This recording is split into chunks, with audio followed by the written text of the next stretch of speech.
It's okay. I didn't quite catch the end of that. You said, I love you. Maggie. Maggie Dunn was her name. In the glittering world of American Idol, stories of triumph often shine brighter than the tears shed behind the scenes. But every so often, a contestant comes along whose voice carries not just melody, but memory, loss, and resilience. John Foster was one of those names that fans won't forget, not because he shouted the loudest or danced the hardest, but because his voice trembled with truth. When viewers first saw him step onto that brightly lit stage, guitar in hand and eyes full of quiet conviction, they didn't yet know the heartbreak hidden beneath that calm exterior. His performances radiated authenticity, the kind that makes judges lean forward and the audience fall silent. Yet as weeks went by, whispers began to surface. There was something deeper behind that small-town charm. Who was this young man from Addis, Louisiana, and what pain was he turning into poetry? As the competition progressed, the answers began to unfold in the most unexpected and emotional way, revealing a story that the cameras couldn't fully capture, a story that American Idol didn't tell the world. Early life and roots. Long before national television cameras ever captured his face, John Foster was just a boy growing up in Addis, Louisiana, a quiet place where Friday nights meant football games, family gatherings, and the sound of country radio humming through truck speakers. Reporters who later visited the town described it as the kind of community where everyone knows everyone, and talent doesn't go unnoticed for long. John's childhood was steeped in rhythm and rural storytelling. His father introduced him to classic country legends like George Strait and Alan Jackson, while his mother often joked that John could sing before he could walk. Teachers remembered him as a soft-spoken kid, polite but focused, who often hummed tunes while doing his homework. By his teenage years, he was performing at small local venues and posting raw acoustic covers online, performances so heartfelt that people started calling him the kid who sings like he means it. But behind that gentle image was a growing determination. John wasn't just another small-town dreamer chasing fame. He wanted to tell stories that mattered, songs that could heal hearts, including his own. Those early years, surrounded by bayous, faith, and the echoes of Southern melodies, quietly shaped the voice the world would later hear on American Idol. Yet, as fate would soon prove, that voice would become more than entertainment. It would become a vessel for something far deeper. The American Idol breakthrough. When John Foster walked onto the American Idol stage for his audition, few expected the quiet young man with a humble smile to command such presence. He didn't need flashy theatrics or a sob story. His authenticity did the talking. Holding his worn-out guitar like an old friend, he introduced himself with that unmistakable Louisiana accent and began to sing a country ballad that silenced the room within seconds. Judges like Lionel and Perry exchanged quick glances, recognizing a rare kind of honesty that couldn't be faked. John wasn't just performing, he was storytelling, and every word seemed to carry the weight of someone who lived 1,000 small heartbreaks. By the time he hit the final note, the applause wasn't just polite, it was emotional. He earned his golden ticket to Hollywood, but what the cameras didn't capture was how surreal it all felt for him. In interviews later, John admitted he wasn't sure he belonged there, surrounded by big voices and bigger personalities. Yet his quiet charm and soulful delivery quickly turned him into a fan favorite. His renditions of country classics reminded people of why they fell in love with the genre in the first place, because it speaks to real people and real pain. As his journey continued, fans began to sense that there was more behind that voice, a shadow, perhaps, or a story untold. And they were right, because just as John's star began to rise, tragedy would soon strike, changing the course of his life and his music forever. The tragedy that changed everything. Just as John Foster's confidence and career began to bloom, an unimaginable tragedy struck that would alter his path forever. Late in 2022, news broke from his of Addis, Louisiana. A horrific car crash had claimed the lives of two beloved teenagers and Caroline Gill.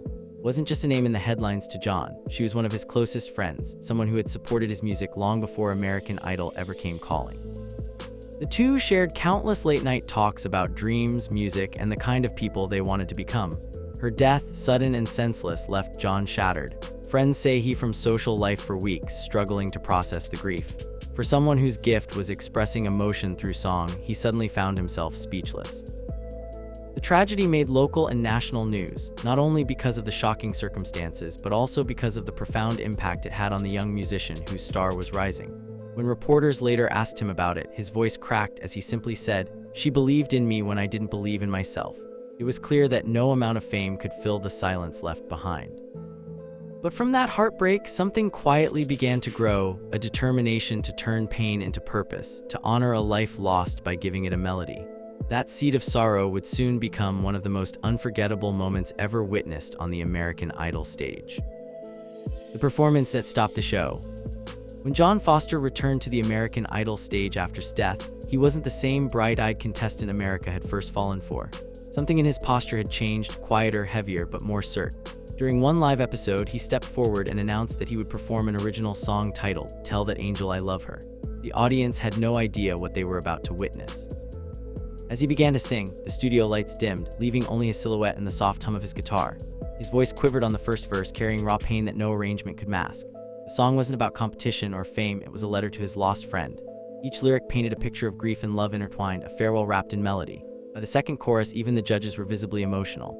Perry was seen wiping tears, while Lionel simply whispered, "That's real." When John hit the final note and let the silence linger, the room erupted into a standing ovation, not out of sympathy, but out of respect for the bravery it took to bare his soul in front of millions. For a brief moment, reality television transcended entertainment. It became human. That performance didn't just move the audience, it became one of the most talked about moments of the season, shared across social media with captions like, "This is what music is supposed to do." But even with all the praise, John didn't bask in it. He later said that night wasn't about winning hearts, it was about saying goodbye. And though it broke him to sing it, that performance became his healing, a way to let memory live forever through song. The backstage struggles and what WE didn't see. While the world saw John Foster's powerful performance as a moment of triumph, behind the stage, the story was much more complicated. The emotional toll of reliving his death through music weighed heavily on him. Crew members and fellow contestants later revealed that John often spent long hours alone after rehearsals, sitting quietly with his guitar, strumming unfinished melodies and staring at the floor. Producers tried to give him space, understanding that grief doesn't follow a schedule, especially not one designed for television. Despite his growing popularity, John wrestled with guilt, questioning whether turning his pain into performance was the right thing to do. Fame can be loud and blinding, but grief is a whisper that follows you even in applause. Backstage, he was caught between the demand to keep entertaining and the need to simply heal. He once told a reporter, "Every time I sing that song, I lose her again." Still, he kept showing up, every live show, every interview, every fan meet, because he knew that somewhere out there, someone might be hearing his story and finding comfort in it. The judges admired that quiet resilience, often remarking that his humility set him apart. But make no mistake, the cameras captured only half the story. The rest happened off-air, the tears, the silence, and the late-night moments when John wasn't sure he could keep going. Yet somehow, he did. That inner battle between fame and fragility became the invisible thread that shaped not just his artistry, but his humanity. Life after Idol, the next chapter. When the American Idol lights dimmed and the confetti settled, John Foster found himself standing at a crossroads familiar to many contestants. What happens after the show ends? For John, the answer wasn't fame or chart-topping singles, it was rebuilding, one quiet day at a time. He returned to Louisiana for a while, retreating to the same small-town comfort that raised him. Locals described seeing him around Addis, smiling more softly now, sometimes performing at community events or just spending time with friends who knew him before the world did. But beneath that calm return was a fire still burning.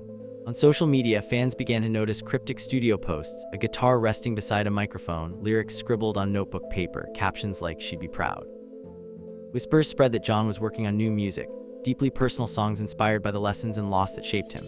His reunion with Underwood at the Grand Ole added fuel to the speculation, with both artists seen sharing an emotional backstage moment that fans dubbed the mentor and the soul singer.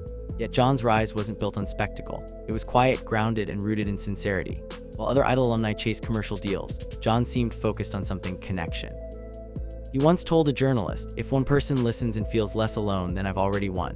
That quote, humble yet piercing, became a reflection of who he'd become, not just a performer, but a storyteller healing himself and others through every note. The industry might measure success in fame, but John Foster was proving that true success comes when your music still matters, even after the cameras stop rolling.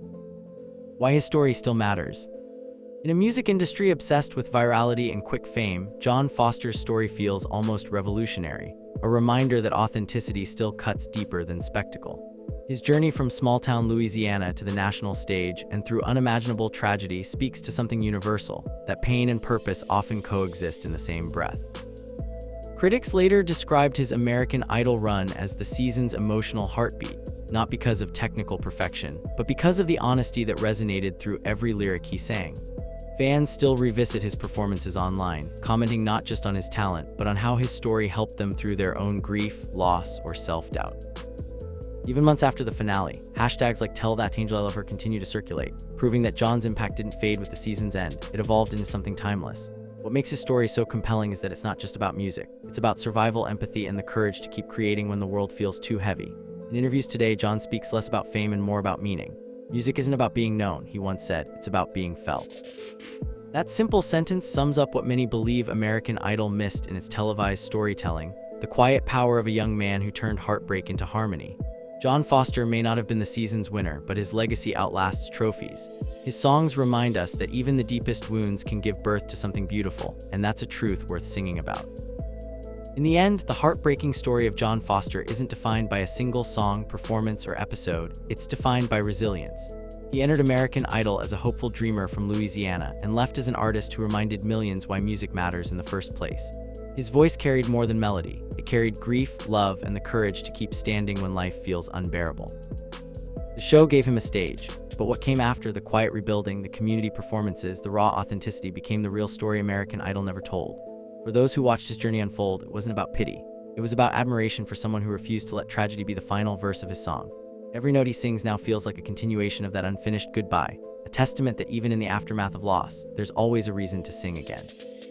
And maybe that's the lesson John left for all of us, that the most beautiful stories aren't the ones written in fame or fortune, but in the fragile strength it takes to turn heartbreak into hope. His chapter on Idol might be over, but his story, like his music, is still playing softly, truthfully, and forever from the heart.